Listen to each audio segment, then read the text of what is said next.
안녕하십니까? 칸중국 코리아 이경옥입니다. 6월 18일 블링컨 미 국무장관이 베이징을 방문했지만 공항에는 중국 국장급 인사들만 마중을 나왔습니다. 블링컨이 비행기에서 내릴 때도 활주로에는 레드카펫이 없었습니다. 4월 에마뉘엘 마크롱 프랑스 대통령의 방중 때 성대한 레드카펫 세레머니에 비해 5년 만에 중국을 방문한 첫 미 고위 외교관으로서 블링컨에 대한 대우는 매우 냉랭했습니다. 중공은 이런 환영 방식으로 미중 관계가 매우 긴장되었다는 메시지를 워싱턴에 보내려는 것으로 보입니다. 중공 외교부는 이미 여러 차례 기자회견에서 블링컨의 이번 방문을 언급하며 겉으로는 냉소적인 태도를 보였습니다. 네티즌들 사이에서는 아직도 전랑어투라는 논란이 일고 있습니다. 미국의 소리에 따르면 블링컨은 19일 오전 왕이 중공 외교 담당 최고위원을 만났습니다. 두 사람의 회담은 약 3시간 동안 계속되었습니다.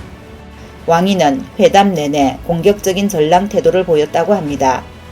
슈나 통신에 따르면 왕이가 회담에서 블링컨에게 미중 관계가 중요한 기로에 섰으며 대화와 대립, 협력과 갈등 중 어느 쪽을 선택할지 결정해야 한다고 말했습니다. 앞서 중국 관리들의 미국과 중국이 대립이 아닌 대화를, 갈등이 아닌 협력을 해야 한다는 발언과 비교해보면 왕이의 말은 더 강경하고 도발적입니다. 19일 오후 4시 30분 블링컨과 시진핑이 베이징 대회당에서 만났습니다. 로이터 통신에 따르면 회담은 35분간 진행됐으며 양측 모두 대화는 열려 있다고 주장하고 소통 채널 구축과 유지의 중요성을 강조했지만 무역전쟁, 대만 해협, 중국과 홍콩 인권, 중공 군사 확장 등의 문제에 대해 강경한 입장을 바꿀 의지는 보이지 않았다고 합니다. 블링컨은 시진핑과 회담 후 주중 미국 대사관에서 기자회견을 열었습니다. 블링컨의 기자회견에 따르면 그는 고위급 소통 채널을 강화하고 우리의 입장과 의도를 명확히 하고 의견이 일치하지 않는 부분을 명확히 하기 위해 베이징에 왔다라고 말했습니다. 블링컨은 미중 관계가 불안정하며 회담의 핵심은 관계를 안정시키는 것이라고 말했습니다. 그와 시진핑은 글로벌 문제에 대해 격렬하게 대화했다고 말했습니다. 그는 시진핑에게 우리는 점점 더 많은 국가들과 함께 대만 해협은 물론 남중국해와 동중국해에서 중국의 도발 행위에 대해 우려하고 있다라고 전했습니다. 블링컨은 미국의 하나의 중국 정책이 변하지 않았음을 재차 강조하며 중공이 대만 해협에서 도발적인 행동을 취하지 말 것을 경고했습니다.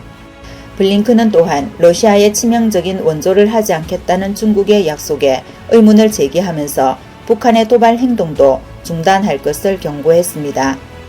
그는 중국 민간 기업이 우크라이나에서 러시아의 군사력 강화를 위해 지원하고 있다는 점을 매우 우려한다. 이어서 국제사회의 모든 구성원은 북한이 책임있게 행동하며 미사일 발사와 핵 프로그램 추진을 중단할 것을 촉구한다라며 중국은 북한이 대화에 나서고 위험한 행동을 중단할 것을 촉구할 수 있는 특별한 위치에 있다라고 지적했습니다.